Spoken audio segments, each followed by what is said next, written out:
Soyez les bienvenus ce soir pour cette peut-être découverte de Jon Fosse, que jusqu'à la semaine dernière j'appelais John Foss, mais ce n'était pas comme ça qu'on le dit en norvégien. Dans le cadre de l'école biblique de Rouen, ou dans ce premier trimestre de l'année pastorale, nous essayons de découvrir des auteurs catholiques et de voir comment ils peuvent avoir une influence, notamment à partir de leur littérature, sur la foi chrétienne et ce qu'ils essayent de transmettre par leur expérience spirituelle. Celui qui nous rassemble ce soir est né en 1959 dans la ville de Haugesund, en Norvège, dont le premier roi fut Harald à la belle chevelure, entre 850 et 932. Et c'était l'arrière-arrière-grand-père présumé d'Olaf II, que nous connaissons tous, puisqu'il est venu se faire baptiser dans la cathédrale de Rouen en 1014. L'histoire étant toujours au rendez-vous de la littérature, impossible de présenter Jon Fosse ce soir sans le lier même symboliquement à Rouen pour accrocher notre intérêt pour la Norvège. Jon Fosse est un écrivain prolifique, romans, pièces de théâtre, recueils de poésie, essais et livres pour enfants sont inscrits à son répertoire. Il a reçu le prix Nobel de littérature en 2023 pour, disent ceux qui lui ont donné ce titre, ce prix plutôt, pour son art dramatique innovant et sa prose distinctive. Le metteur en scène Jacques Lassalle, qui a lu et étudié ses œuvres pendant près de 20 ans, écrit « C'est à l'écriture et à rien d'autre que Fosse délègue le pouvoir non seulement d'affronter la vie et d'accepter la mort, mais, ce qui est plus surprenant, de les réunir, de les confondre en une sorte d'attente indistincte, interminable, perpétuellement inquiète et tout autant sereine. » Cette attente, Fosse va la décrire comme étant le pardon apaisé. Parce que notre auteur révèle l'indicible. Grâce à l'utilisation de la langue, qui est plutôt un idiome, le néo-norvégien, une langue très simple, qui ne permet pas d'être simpliste. C'est un peu comme le vent qui souffle dans les fjords ou la mer qui s'y engouffre quand le glacier disparaît. Cet art dramatique innovant, Jon Fosse en parle avec sobriété pour nous permettre d'entrer nous aussi dans la pièce comme dans la vie, dans l'intrigue comme dans l'histoire. Voilà ce qu'il dit. Chacun saisit comme en un coup d'œil l'instant. L'instant pendant lequel le passé, le présent et dans une certaine mesure le futur peuvent se rencontrer, voilà l'une des formidables possibilités du théâtre. Les premiers mots de Rêve d'automne invitent à cette rencontre du passé, du présent et du futur. Voilà ce qu'il dit. Une petite partie d'un grand cimetière. Fin d'automne. Il vient de pleuvoir. Arbre noir. Quelques feuilles y restent encore attachées. D'autres feuilles jonchent le sol. Une allée de gravier. Un banc dont la peinture s'écaille. Un homme s'avance dans l'allée, quitte l'allée, va jusqu'à une tombe, lit ce qui est écrit sur la pierre tombale, reste là et regarde la pierre, va jusqu'à une autre tombe, lit également ce qui est écrit sur la pierre tombale, reste un moment à la regarder, puis rejoint l'allée et va s'asseoir sur le banc. Voilà les premiers mots de Rêve d'automne. Il y a du minimalisme dans l'œuvre de Jon Fosse, comme une maîtrise d'un thème qui ne maîtrise plus rien. C'est l'autre qui intervient pour que chacun se reçoive dans l'humilité de sa vie. Anders Olsson, président du comité Nobel, présente ainsi l'écriture de Jon Fosse. Son écriture procède par répétition, ressassement. Il creuse, il approfondit. On est entraîné par un rythme très puissant. C'est assez hypnotisant comme expérience de lecture. C'est une musique qui se déploie pour le lecteur. Il suffit de se couler dans cette musique, de se laisser happer par ce flux de conscience. Fin de citation. En avril 2024, donc il y a quelques mois à peine, un an après avoir reçu le prix Nobel, Fosse publie Le mystère de la foi, un grand entretien avec Eskil Skjeldal. Né dans une famille luthérienne de Quakers, Jon Fosse lit la Bible, il connaît le Christ. Il a commencé à se rapprocher de la foi catholique au début des années 2000. Il avait alors un peu plus de 40 ans. C'est en 2012 qu'il a rejoint l'Église catholique, notamment en raison de la liturgie et de la célébration des sacrements. L'homme reste assez secret sur les éléments de sa conversion, mais son œuvre littéraire en a été magnifiée. La découverte de la faiblesse de Dieu, qui décide de laisser l'homme libre de répondre ou non à son amour, est cependant un déclenchement de sa transformation profonde par le Christ. Dans le silence des monastères, mais aussi face aux éléments de la nature qui invitent à l'humilité, c'est la contemplation qui est au rendez-vous de sa relation avec Dieu. Pourquoi l'homme est-il heureux dans la nature? Parce qu'il retrouve une relation au Créateur qui n'est pas une posture, mais bien plus un émerveillement d'enfant, une joie simple. Il n'y a alors pas besoin d'exprimer grand-chose, et même parfois, l'expression coupe l'élan de l'âme qui trouve sa plénitude. Cette plénitude est silence. Comment ne pas se réjouir que des centaines de professeurs en France et dans le monde commencent désormais leur classe par un silence long? Comment ne pas être bouleversé par ces jeunes chrétiens, exubérants comme les autres, qui en l'espace d'une seconde entrent avec naturel dans la liturgie litanique de Thésée, plongent dans l'adoration eucharistique avec une facilité déconcertante, en restant à genoux pendant de très longs moments, ou sont encore capables de vivre l'expérience d'une marche de nuit dans le silence.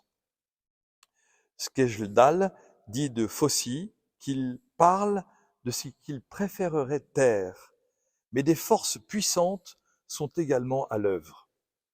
Il continue dans l'introduction à ses entretiens en disant « Fosse parle de l'indicible, du mystère de Dieu, tout en s'en voulant de le faire, avec le désir d'effacer ce qu'il a dit, la certitude que le mystère s'enveloppe de silence est parfois plus grande que le besoin de transmettre. » Fin de citation. On pourrait interchanger la vie spirituelle avec l'écriture. Voilà ce que dit Fosse. L'écriture est un métier solitaire, comme je l'ai dit, et la solitude est une bonne chose tant que le chemin vers les autres reste ouvert, pour citer un poème de Olaf Hauge.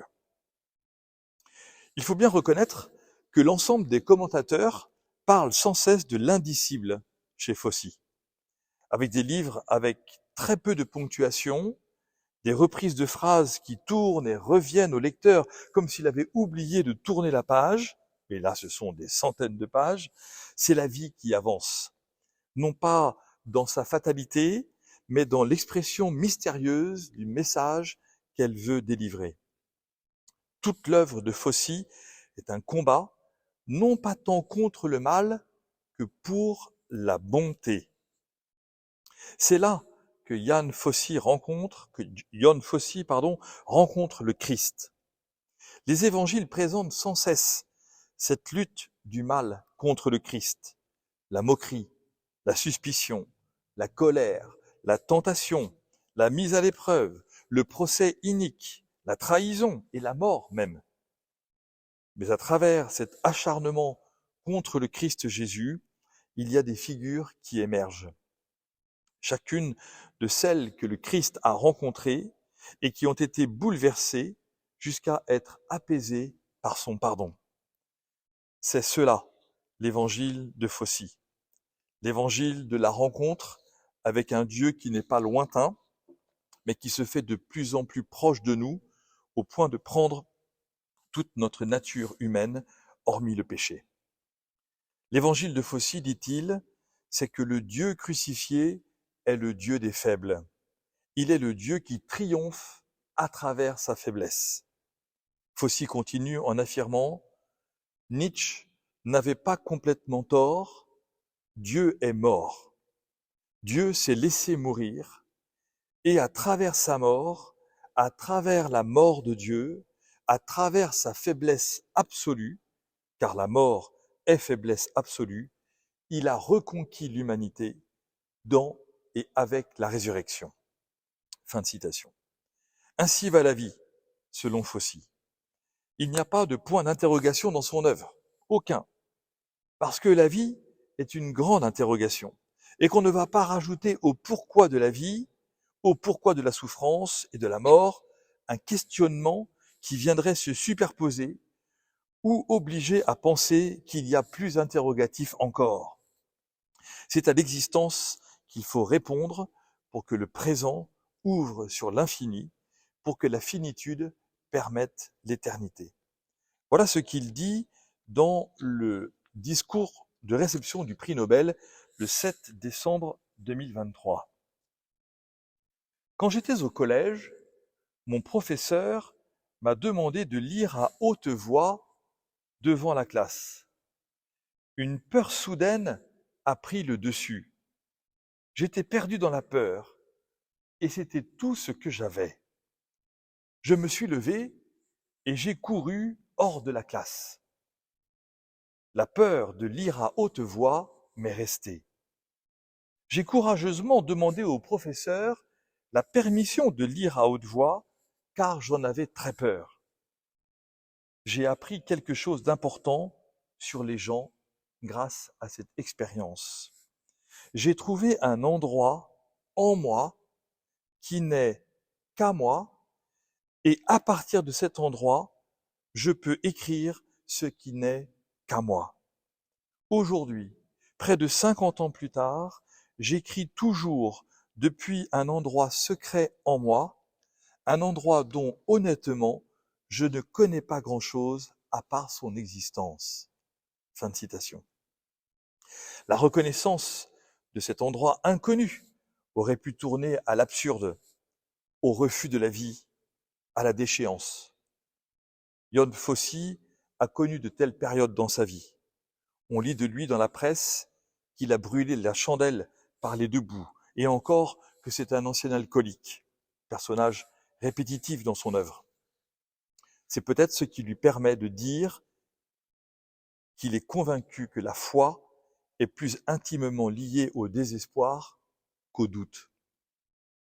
Effectivement, les personnages de Jon Fosse semblent dépourvus de dynamisme.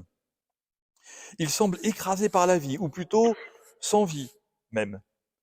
Pour le spectateur au théâtre ou le lecteur dans son fauteuil, l'expérience est rude. C'est là qu'elle devient vraie. Le drame n'est pas sur la scène ou entre les pages, il est en soi. Mais il faut pour cela que l'auteur parvienne à nous faire entrer dans ce mouvement du non-mouvement, dans ce drame sans drame, dans cette vie sans vie. C'est à partir de cela que tout peut jaillir en liberté. Adrien Vauleux commente. Les personnages sont assis, allongés, immobiles face à une fenêtre. Ils se retrouvent ici malgré eux et ne sont pas responsables de ce qui leur arrive. L'origine reste floue, lointaine, les personnages sont coupés de toute temporalité et leur histoire n'a ni commencement ni fin. De plus, Fosse ne personnifie pas vraiment ses héros. En général, on ne sait rien d'eux, pas même leur nom. Tout au plus, nous connaissons les liens sociaux qui les rassemblent, rien sur leur vie, rien sur leur but.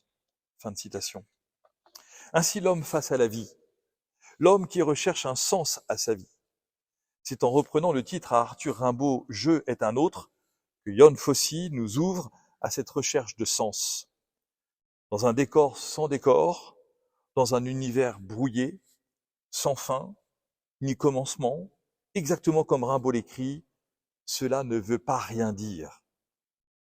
Parce que tout a un sens, y compris le désespoir qui semble frapper à la porte de chacune des vies humaines. Il y a comme une métaphysique dans ces pages, parce que l'enjeu est de dépasser la physique pour mieux la recevoir. L'espérance de l'homme n'est pas hors de sa contingence, elle est contingence, cette espérance. Sinon, elle serait utopie, fantaisie, folie. Volleux continue en disant, chez Fosse, l'action disparaît, les émotions sont retenues, et même en cas d'événement tragique comme la mort, cela ne perturbe pas le déroulement de l'histoire. Jamais l'intrigue n'évolue, on est plongé dans une sorte de contemplation qui ne laisse aucune place à la crise ou à l'explosion de joie. La foi chrétienne, protestante, puis catholique de Fosse permet de comprendre cela. La sobriété protestante n'est pas écrasée par les œuvres catholiques. La vie chrétienne n'est pas dans l'extase. Thérèse de l'Enfant Jésus, vous le savez, cherchera, dit-elle, même la monotonie du sacrifice. Quand le Christ apprend à prier à ses disciples, il proclame « Donne-nous aujourd'hui notre pain de ce jour ». C'est dans le pain quotidien qu'on trouve le pain essentiel. Joseph Ratzinger l'a magistralement expliqué en rappelant que saint Jérôme avait traduit « de ce jour » épiousios en grec, que saint Jérôme avait traduit ce mot par super substantialis en latin, comme pour dire que c'est précisément seule la substance supérieure qui rassasie l'homme dans sa recherche fondamentale de sens. Là encore, l'indicible dont parle Fosse lui-même à propos de son œuvre se révèle. On ne peut voir que du pain si l'on ne veut voir que du pain lorsque l'on va à la messe. On peut voir autrement et choisir de voir le pain de la vie, comme dit Fosse. Lorsque j'ai choisi d'y croire, pour la première fois, je me suis rendu compte que c'était vrai. L'acte de croire engage donc la volonté, tout comme le Christ prend le pain des hommes pour leur livrer son propre corps. Ce n'est pas une fiction, ni une extase, ce n'est pas une sortie du corps, mais bien la réception du corps dans sa réalité pour permettre que l'invisible se dise, se manifeste, s'exprime, se communique. C'est dans ce quotidien sans forme, sans espérance première, sans expression compliquée, que la vie divine se donne. Chaque œuvre de Fosse se termine par une prière exprimant ce quotidien dans sa répétition, dans sa litanie, dans sa respiration même. Voici la conclusion de Je est un autre.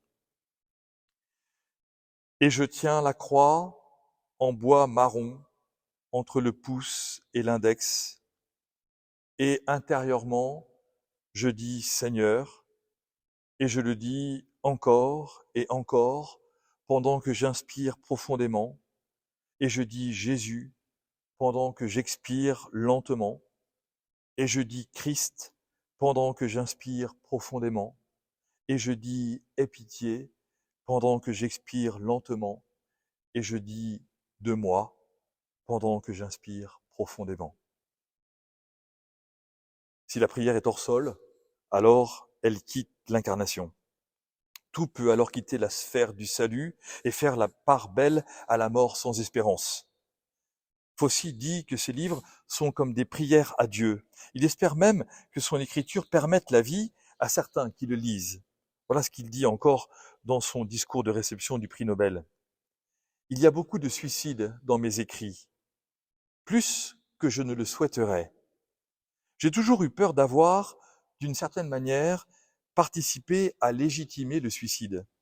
C'est pourquoi rien ne m'a jamais touché autant que ces lettres que j'ai reçues et dans lesquelles des lecteurs me disaient avec beaucoup de simplicité que mes livres leur ont sauvé la vie. Je crois que j'ai toujours cru en cela, que l'écriture peut sauver des vies, peut-être même qu'elle a sauvé la mienne. Si mes livres peuvent aider à sauver d'autres vies que la mienne, rien ne peut me rendre plus heureux. Dans son œuvre Septologie, qui se déploie sur plus de 1200 pages, tout est fascinant et imbriqué. Outre l'univers culturel norvégien, Fossey met en œuvre deux personnages qui portent le même prénom. Dans un livre qui n'a pas de point, il y a de quoi être troublé au point de se demander qui parle, qui fait quoi, qui se retrouve à l'hôpital à cause de l'alcool, qui est catholique. Mais heureusement, il y a l'épouse qui a permis à son mari de devenir catholique par sa récitation quotidienne du chapelet, à voix haute dans la maison. Cette récitation apparaît dans le récit de Fossey, comme une litanie permanente, en français, pour nous, dans la traduction, ou en latin. Seule cette prière de l'épouse donne le rythme à l'œuvre, à la vie. Un rythme qui est une présence. Un rythme qui ne ressemble pas à la course de l'homme contemporain. C'est un rythme qui permet de respirer, d'inspirer. C'est le rythme de la vie, le rythme de la foi. Ce rythme ressemble aussi à la prière du pèlerin russe, comme si Jon Fossey permettait que les deux poumons de la foi, l'oriental et l'occidental, se retrouvent dans l'unité voulue par le Christ la veille de sa mort. Le peintre vieillissant de Septologie est comme Saint Jean écrivant l'Apocalypse, à la recherche de l'union avec Dieu réalisée par le Christ. Tout cela est comme une musique, comme une partition déjà écrite, mais jamais jouée, ou bien jouée depuis toujours, permettant une créativité incessante chez le musicien, mais aussi chez celui qui écoute l'œuvre. Ce n'est pas une œuvre philharmonique ou symphonique, c'est une note simple sur une partition qui dit le continu de la vie, la permanence du souffle, la force du désir, la persévérance dans l'exécution. Certains commentateurs, pour essayer d'expliquer, parlent de mantra, d'autres de flux mentaux, comme s'il était interdit d'invoquer la prière biblique des psaumes, chantée en litanie, en supplication ou en louange, comme s'il était impossible d'évoquer que la prière monastique catholique ou orthodoxe était une source d'inspiration depuis 1500 ans dans le monde. Fossey ne cherche pas à convaincre les autres de croire, il les y amène. C'est un chemin lent, mais bien plus vrai que l'urgence d'un bandeau d'informations sur un écran annonçant une catastrophe. Septologie ne cesse de répéter « merci ». Cette œuvre magistrale, écrite après sa conversion au catholicisme, reprend donc à son compte l'humble sacrement de l'Eucharistie. Il est si grand ce sacrement, tantum ergo sacramentum, écrivait saint Thomas d'Aquin. Il ne peut être grand que dans son humilité, la vertu presque interdite à l'homme contemporain, qui doit être grand, qui doit être fort, qui doit être puissant, qui doit avoir des relations. Le Christ n'est pas venu vivre ainsi parmi les hommes, il s'est levé de table, a noué un tablier et a lavé les pieds de ses disciples la veille de sa mort. L'espérance est dans l'humilité. Le combat à mener pour le gagner est celui du Christ rédempteur qui accepte de tout perdre pour nous sauver. Jon Fossey en est un témoin par son écriture qui nous invite nous-mêmes à écrire notre propre vie dans cette relation avec le Rédempteur qui s'est fait homme.